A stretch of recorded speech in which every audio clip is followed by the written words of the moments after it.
G'day, I'm David G. Sheshnag.com. What on earth is Kundalini? Sheshnag Yoga Center. This video is about how God is subjective. If you look at most religions and philosophies on this planet, what do they encourage? First of all, they encourage the experience of merging with the Godhead. Second of all, they experience or encourage developing a personal relationship with that Godhead. What is that Godhead? Well, it's extremely dogmatic and misinterpreted and misportrayed by several of the hierarchies on the planet. What good is that? Who knows? That's what we're bound for, although they want it to be a very collective interpretation of God. God is subjective. If you're an artist, you see God in the art. You see life as art. If you're a musician, you see music as God. You see life as music. If you're a thinker, you see thoughts as God. And you see life as an expression of thoughts. What exactly is it? Who knows? You're entitled to develop your own personal relationship with the substratum of existence, the part of life that allows pure being to exist, and then everything superimposed on that, you can call it. Like, let's say in the body, the human body, if I cut myself, there's an intelligence that goes, okay, without my conscious mind involved, without any involvement on my part, there's a part of me that releases within my blood plasma. What does the plasma do? Goes to the wound. What does the plasma do at the wound? It turns into platelets. The platelets turn into skin. Over a period of time it repairs itself. What did I participate with in that interaction?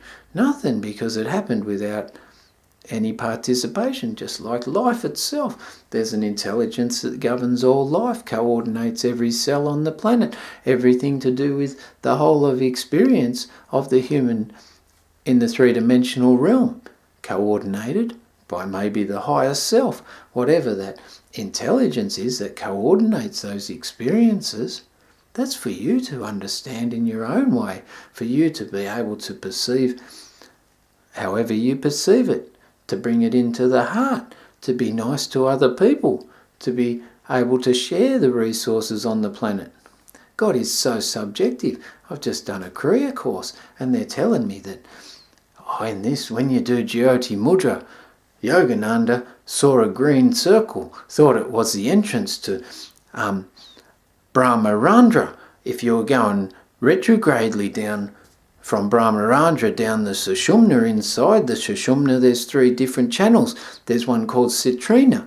They're saying that maybe he visualised that. So what's happening there? They're projecting someone else's interpretation of deep meditative states onto everyone collectively. What happens at the end of the day? Most people get into the meditative state when they do Jyoti Mudra. They're trying to make up that they're seeing some green circle which represents the entrance to Sushumna at the rear of Brahmarandra. And I'm thinking, heck, mate, you can be a visual person. You might perceive it in your own way. You might see it as deep purple. You might see it as this. You're not going to see the blue pearl the same as everyone else just because someone saw a blue pearl when they were enlightened and said there was a blue pearl there. You might be a feeler. You might feel it instead of see it. I'm going, oh my God, everyone's chasing this green circle enclosed by some golden circle to do with something to do with others' perception of someone else. And I'm thinking, mate, let's keep God subjective according to everyone's own individual constitution. Who gives a toss if you see the green circle or the gold circle, or this or that?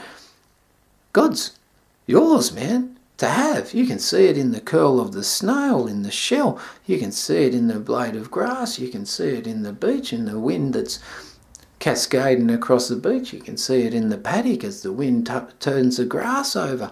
Doesn't matter how you see God. It's subjective.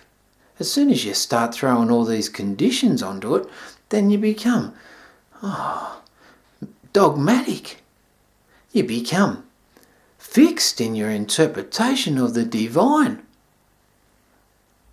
Let's keep God subjective rather than dogmatic.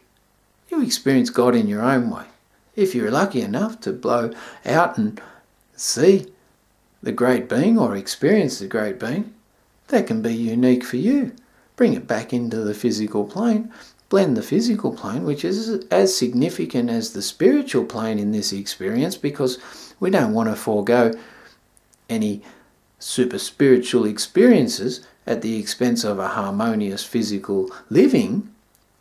Bring the physical up, bring the spiritual down, let it join in the upside down triangle, and the triangle up the right way, that forms the Star of David in the heart chakra.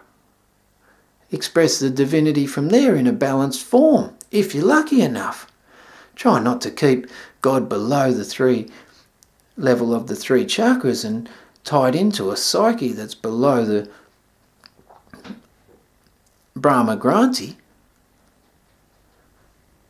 You know what I'm saying? Let's transmute this into love and acceptance and allow people to be free in their expression and appreciation of the great being and the divine. Om Namah Shivaya, Har Har Mahadev, salutations to the great being. Peace. Share the world. What on earth is Kundalini?